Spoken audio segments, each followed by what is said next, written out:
વાગરામાં વિલાયત સ્થિત બિરલા ગ્રાસિમ કંપનીના જીએમએ મળતિયાઓ સાથે મળી કંપનીને 3 કરોડનો ચૂનો ચોપડવાની પોલીસ ફરિયાદ નોંધાઈ।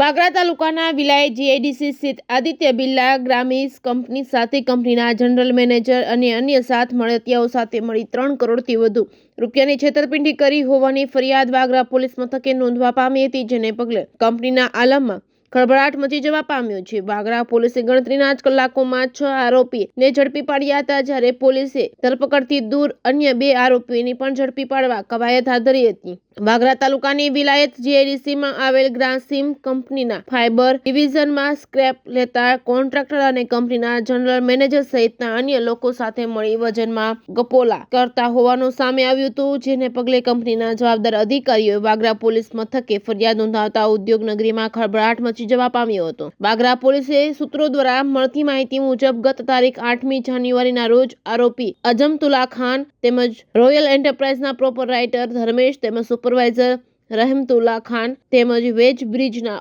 ઓપરેટર દર્શનભાઈ પ્રજાપતિ, વિલાયત ગામના સફરાઝભાઈ સૈયદ, સિક્યુરિટી ગાર્ડ કમલેશસિંહ તેમજ ટેમ્પોના ડ્રાઈવર સંજય કુમાર સહિત કંપનીના જનરલ મેનેજર જિગ્નેશ મહેતા સાથે મળી કંપનીમાં સ્કેપ ભરવા આવતી ગાડીમાં સ્કેપના વજનમાં ફેરફાર કરવાનું ગુનાહિત કાવતરું રચ્યું હતું, જે તારીખ 8/1/2024ના રોજ આઈસર ટેમ્પો નંબર GJ16AU0688 ની જગ્યાએ બીજા વાહનનું વજન કરાવી ટેમ્પોમાં ભરેલ સ્કેપનું મૂળ વજન કરતા 3680 કિલોગ્રામ ઓછું વજન કરાવી ₹6,51,000 કંપની સાથે છેતરપિંડી કરી હતી। એટલું જ નહીં, આરોપી અજમતુલ્લા ખાન, રોયલ એન્ટરપ્રાઇઝના પ્રોપરાઇટર ધર્મેશ તથા કંપનીના જનરલ મેનેજર જિગ્નેશ મહેતાએ કંપનીને વર્ષ 2017 થી આજ દિન સુધી છેતરપિંડી કરી અત્યાર સુધી 6 વર્ષમાં આશરે 456 ગાડીઓમાં સ્કેપ કંપનીની બહાર કાઢ્યો હતો, જેની કિંમત ₹8,92,00,000 હોવાનો આંકડો જિગ્નેશ મહેતાએ પોતાના લેપટોપમાંથી કાઢી આપ્યો હતો। ગત 8મી જાન્યુઆરીના રોજ બહાર પડેલ તફાવતના આધારે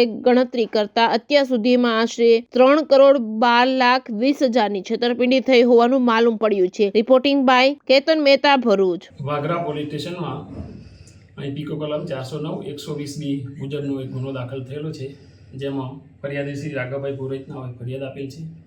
જેમાં બિરલા ગ્રાસિમ કંપનીમાં તારીખ 8/1/2024ના રોજ એક ટેમ્પો જે મટીરિયલ ગેટ ઉપરથી પસાર થઈ રહ્યો હતો, તો મટીરિયલ ગેટ ઉપર જે ઓપરેટર છે બ્રિજના, એમને દર્શનભાઈ પ્રજાપતિના વજન કર્યું તો એમનું વજન જણાયું 10 કિલો 470 કિલોગ્રામ। એ વખતે એના જે સુપરવાઇઝર છે, સિક્યુરિટી ઓફિસર, એમને શંકા લાગી તો એમને ફરી વજન કરાવી તો ટેમ્પાનું વજન 14 કિલો 420 કિલોગ્રામ જણાઈ આવેલ। એથી એમને આ બાબતે શંકા ગઈ કે 3680 કિલો વજનગ્રામ ઓછું હતું। તેથી એમને સિક્યુરિટી ઓફિસરને જાણ કરી, તેથી એમને એમના એડમિન ઓફિસર અને HR મેનેજર વગેરેને જાણ કરેલી। એથી એ લોકોએ આ જે ટેમ્પાનો ચાલક તથા સુપરવાઇઝર છે, જે આ કામનો આરોપી છે રહેમતુલ્લા ખાન, અને પૂછપરછ દરમિયાન એ લોકોએ જણાવ્યું કે આ રીતે અમે લગભગ 2017થી આમનો જે આ રોયલ એન્ટરપ્રાઇઝ કંપનીના પ્રોપરાઇટર છે ધર્મેશભાઈ, તેમને કોન્ટ્રાક્ટ આપેલો છે। એટલે આ કામના જે આ બંને આરોપીઓ તથા બીજા 6 આરોપીઓ છે, અજમતુલ્લા ખાન, બીજા રોયલ એન્ટરપ્રાઇઝના પ્રોપરાઇટર ધર્મેશભાઈ, સુપરવાઇઝર રહેમતુલ્લા ખાન, વેબરીજના ઓપરેટર દર્શન પ્રજાપતિ અને વિલાયત ગામના સરફરાઝ સૈયદ, સિક્યુરિટી ગાર્ડ કમલેશસિંહ, કંપનીના જનરલ મેનેજર જિગ્નેશભાઈ મહેતા, આઈસર ટેમ્પોનો ચાલક સંજય કુમાર યાદવ, આ બધા ભેગા મળી 8 આરોપીઓ લગભગ 2017થી આજ દિન સુધી કંપનીમાં આ રીતે જે કંપનીમાં કોઈ પણ ટેમ્પો આવે તો એનું જે કંપનીનું કાર્ડ હોય છે, RFID કાર્ડ હોય છે, એ RFID કાર્ડ જે ટ્રક ટેમ્પો આઈસર ટેમ્પો એનું અદલા બદલી કરી દે અને પછી એનું વજન કરાવી દે, અને વજન કરાવ્યા પછી આ રીતે જે માલ છે એ વધારે ભરી દેવામાં આવે, અને ત્યાંથી પસાર જે દર્શન પ્રજાપતિ છે એ જ એનું વજન કરે એટલે એ ટેમ્પો ત્યાંથી પસાર થઈ જતો હતો। એમ આ જે પકડાયેલો ટેમ્પો છે એનું લગભગ 6,51,000ની છેતરપિંડી થયેલી હતી। એ રીતે આજ દિન સુધી 2017થી કુલ 456 ગાડીઓ આ રીતે પસાર થયેલી છે। એટલે એનું આ જે ટેમ્પામાં વજન ઓછું જણાયું એ આધારે જો ગણતરી કરીએ તો કુલ લગભગ 3,12,00,000 ઉપરાંતની કંપની સાથે આ કામના આરોપીઓ ભેગા મળી અને ગુનાહિત કાવતરું કરી અને છેતરપિંડી કરેલ છે। એ બાબતનો વાગરા પોલીસ સ્ટેશનમાં ગુનો નોંધાયેલો છે,